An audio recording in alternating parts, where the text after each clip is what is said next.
lalong-lalo na po sa ating guro na si Dr. Catherine T. Aliaga. Narito po sa inyong harapan ang isang binibini na nangangalang Rosemary Sipulo upang may pahayag ang kanyang kaisipan, sa loobin, ukol sa pagsang ang impact ng social media sa buhay ng tao.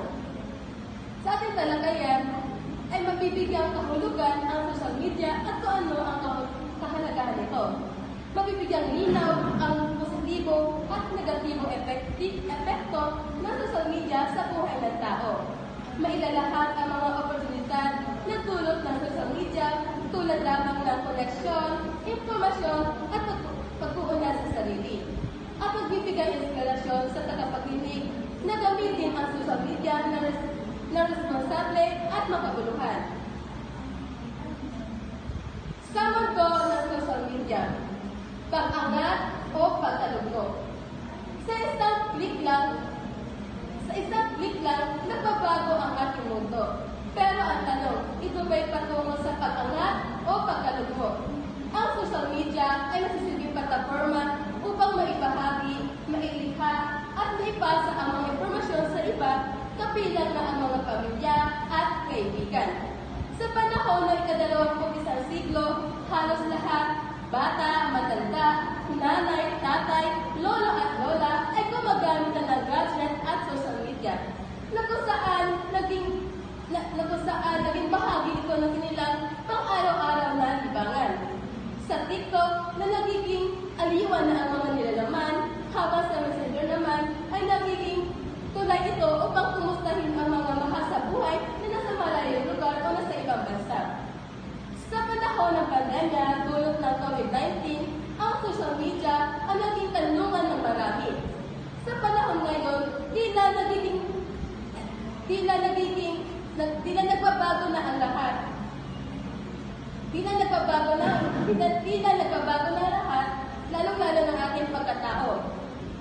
Subalit, tulad ng anumang kapangyarihang kasangkapan, maaari magdulot ito ng kapakinabangan o kasirahan. Sa kabila ng mga kontrobersya, hindi maitatanggi ang mabubuting dulot ng social media sa ating lipunan.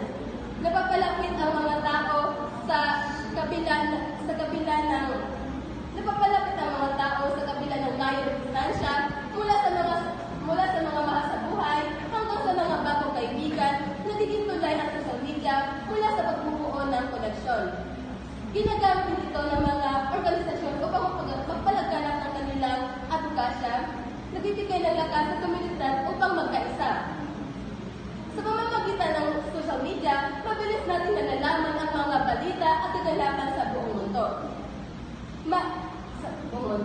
Maraming tao rin ang nagpagbabahagi ng kanilang talento sa pamamagitan ng social media platforms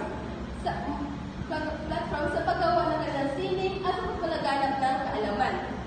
Subalit, may magiging bahagi ang social media. Una, ang pangalan sa mental health. Sa likod ng magagarang larawan at positibong post, nagtatago ang comparison culture na madalas nagdudulot ng stress, anxiety, at depression. Pangalawa, ang pagkalat ng misinformation. Sa ating mundo na karamihan ay marunong sa social media, hindi maiiwasan ang pagkalat ng impormasyon. Pangatlo, ang pagkakahiwalay sa totoong relasyon. Habang nagiging abala tayo sa virtual na mundo, unti-unting nababawasan ang ating oras para sa personal na pakikisalamuha para sa ating pamilya at kaibigan. Sa kabila ng lahat na ito, may pag-asa pa upang gamitin ng wasto ang social media. Gamitin ito sa tamang paraan kung saan magiging daan ito ng positibong pagbabago at gamitin ito hindi gamitin sa maling paraan kung saan nagbibigay ng negatibong epekto sa ating sarili at sa ating lipunan. Sa huli, nasa ating ang desisyon. Gamitin ang social media bilang pag-angat o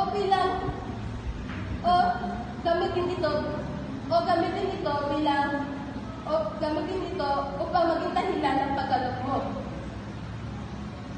media ay ang social media ay isang makapangyarihang kasangkapan na maaaring magdulot ng kabutihan at kasiraan. Kaya gamitin natin ang social media bilang gabay sa atin upang maging matagumpay